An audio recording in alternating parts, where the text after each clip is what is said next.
The note was folded into a perfect little rectangle and left on the kitchen counter like a breadcrumb. I found it when I went to make coffee at 6:15 a.m. because the baby was crying and I thought my wife was upstairs. The handwriting was hers, fast, slanted. The paper read, "He will hurt them if he finds us." I laughed first, stupid reflex. I told myself it was a prank, some late-night drama she was into. Then I woke up. My daughter's crib was empty. My son's car seat sat in the corner like a relic. There were no toys on the living room floor.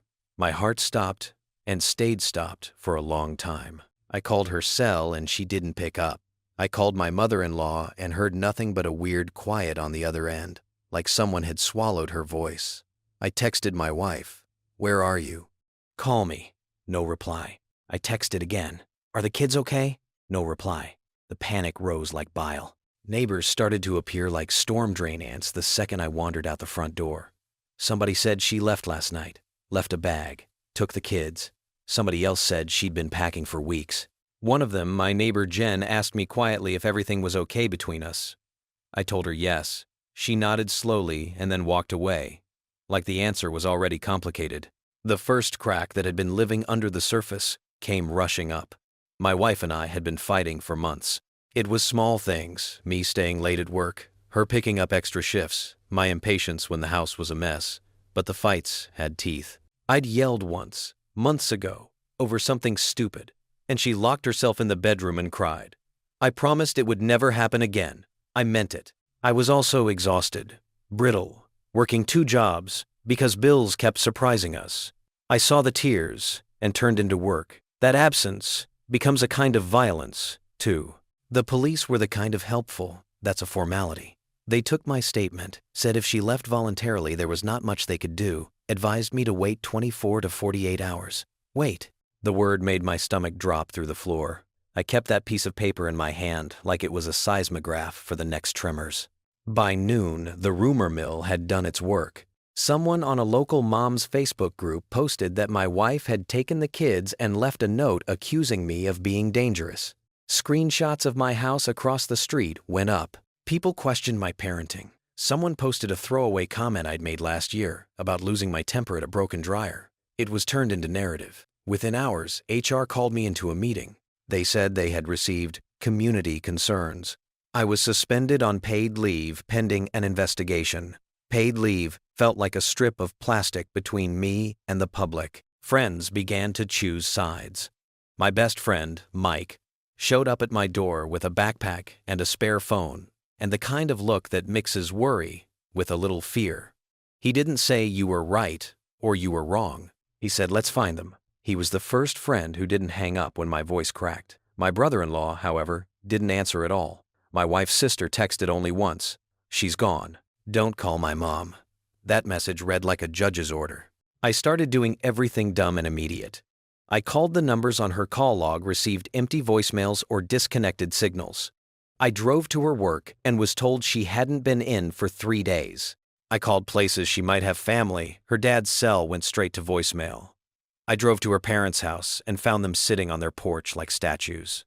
Her mother hugged me, but didn't look me in the eye. Her father said, quietly, she said he would hurt them if he found us. He didn't say my name. He didn't have to. That's when the official worry flipped into public accusation. Screenshots of the note leaked. My phone flooded with messages from people I barely knew, calling me cruel and selfish. A woman from my son's school sent a screenshot and asked if the custody situation was something they needed to prepare for. I realized then what the note could do. The pronoun he could mean anyone. It could also point at me. The rumor didn't need specificity to be lethal. I sat on the kitchen floor and tried to breathe. I thought about the times I'd lost my patience, the slammed doors, the nights I came home late and smelled like someone else's cigarette because I'd been at a client's event. I replayed it all. I had been careless with kindness, but I had never hurt my kids, not even close. Still, the seeds were planted. People who wanted to believe the worst filled the rest with their imaginations. I could have waited, tried to smooth things out, begged my wife to call. I did none of that because waiting felt like a death sentence. I called Mike and asked him to help me get a private investigator. He laughed for a second like me. Paying for anything private was laughable, then told me to calm down and offered to drive. He told me to call the hotlines. He waited while I paced and made a plan I barely understood. We tracked her last card swipe to a small motel 20 miles away. The PI, who smelled like coffee and cigarettes, found the same address using a few tools that looked like black magic to me. The motel had a record of an adult woman checking in with 2 kids, but the name she used was different. Phone pings put them in the same area. It felt like getting a thread to pull. I drove there like a man sleepwalking. The parking lot lights were cold and humiliating. I walked up to the window and looked in. Her hair pulled back, her nose ring glinting. She saw me, and something in her expression slashed my chest, open relief, and something like terror rolled into one. She grabbed the kids, and the baby awoke and started to cry. And then she ducked out the back door, and the security guard made a move like he knew to let her go. I followed her. It was dumb. It was reckless. But I was the only one who could move. She turned down an alley, and for one ridiculous heartbeat, I thought she would stop and we would have the conversation that would fix this. She didn't. She ran. 2 blocks later, a man stepped out of the shadows like a bad punctuation on my universe. He was a shape I recognized from a picture my wife had once shown me her ex from college. She'd said he was trouble then. I remember laughing it off. He'd moved in and out of her life, and then out of the state. He hadn't been on her horizon for years.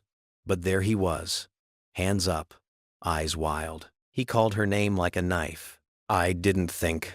I ran. Mike pulled up and jumped out, and between the 2 of us, we reached them just as the ex grabbed for the stroller. He swung at me like he wanted to start something with everything he had. I smelled whiskey and synthetic cologne. He kept saying that they owed him and he was going to take what belonged to him. My first instinct was to shield the kids. I remember grabbing the stroller and hearing the kids scream and my wife yelling, "Stop," something I'd never imagined hearing directed at another man. A fight happened in a kind of slow, horrible clarity. I didn't win anything noble. I shoved the guy away. He hit me in the jaw. I hit back. Mike pulled his phone out and called 911. The ex ran when he heard the sirens, and I don't know if it was pity, fear, or me shouting that pushed him. He disappeared down a street I didn't even know existed. The police arrived, and for the first time they listened with the right kind of focus. My wife told them about the text messages, the calls in the early hours, the man showing up at her work. She passed them screenshots. She showed them the note she'd left on the counter. That night, for the first time in 12 hours, I slept. There was fallout. The ex had a record. The police filed a restraining order, served him at an address that wasn't his, and it still stuck. My wife told me later she'd thought if she left quietly and we pretended nothing had happened, the ex would go on with his life. He didn't.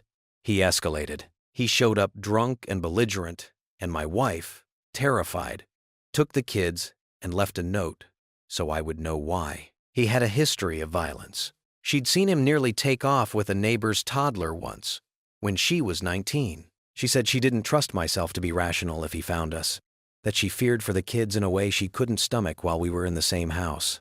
There were apologies after the police report and before. Apologies to each other, to the kids, to the family. My in-laws apologized for keeping quiet about their suspicions. My employer apologized for acting on rumors. Mike didn't gloat. He came over with pizza like nothing had changed. The neighborhood cleaned up its gossip like a scab being picked at and finished with. But the scar was there. Something had broken that couldn't be put back into the exact shape it had been. The symbolic death for me wasn't losing face or going on paid leave. It was the death of my illusion that silence was safety. I had looked away when my wife got smaller in the margins of our house, when her laughter got clipped, when she stopped asking me to stay for breakfast. My failure to notice had almost cost lives.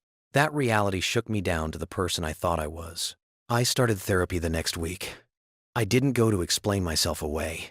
I went because I needed to learn a different reflex than absence. I learned how to set boundaries, practical ones with locks and alarms, and legal ones with restraining orders, and emotional ones where we both agreed to be honest even when it was ugly. We learned to talk about fear without turning it into a weapon. My wife started going too. We didn't stitch everything back at once. We put stitches in, one at a time. The ex was arrested a month later. He'd been stopped on a routine traffic check, and his prints matched an old warrant. The judge signed a permanent protection order. My wife and I sat in court and watched a man who'd shadowed our lives finally be counted. After that came the slow rebuilding. We changed locks, moved schools slightly, told the kids a version of the truth that fit their ages. People who are angry sometimes make bad choices, and grown-ups keep them safe. We banned social media screenshots of our life from dinner conversations. I learned not to be proud of being busy. I learned to be present in small things, picking up a cereal bowl without asking, sitting through a bedtime story even when I was tired, going to therapy, answering my wife when she texted at 2 a.m. to say she couldn't sleep. We didn't become a fairy tale family. We became a family that had seen how thin the skin around safety can be and decided to invest in thicker armor. My wife still flinched sometimes, and I still felt the old neighbor looks like static on the radio. But the biggest change was a duller, healthier truth. I understood now that being the man in the house meant more than bringing home a paycheck. It meant remembering faces, noticing changes in mood, being the person who found the note and ran, but who also repaired whatever made the note necessary. The last line in the notebook my wife kept from that morning wasn't about blame. It was 2 simple words she wrote in the margins at the end of a messily written list of what needed to change. Stay. They were, for me. They were for us. They were a promise and a warning. A year later, we hosted a barbecue. The kids ran around with shaved knees and sticky fingers. My wife laughed at a joke my son told badly. Someone from across the street waved at me like the town hadn't been a war zone a year ago. I squeezed my wife's hand while she leaned back on the picnic table and watched the kids chase each other. The world didn't feel perfect, but the house was full. The note still sat in a drawer. Sometimes at night I open it and look at that slanted handwriting and let the memory remind me what I had to keep myself from becoming. I keep it because forgetting would have been worse than remembering.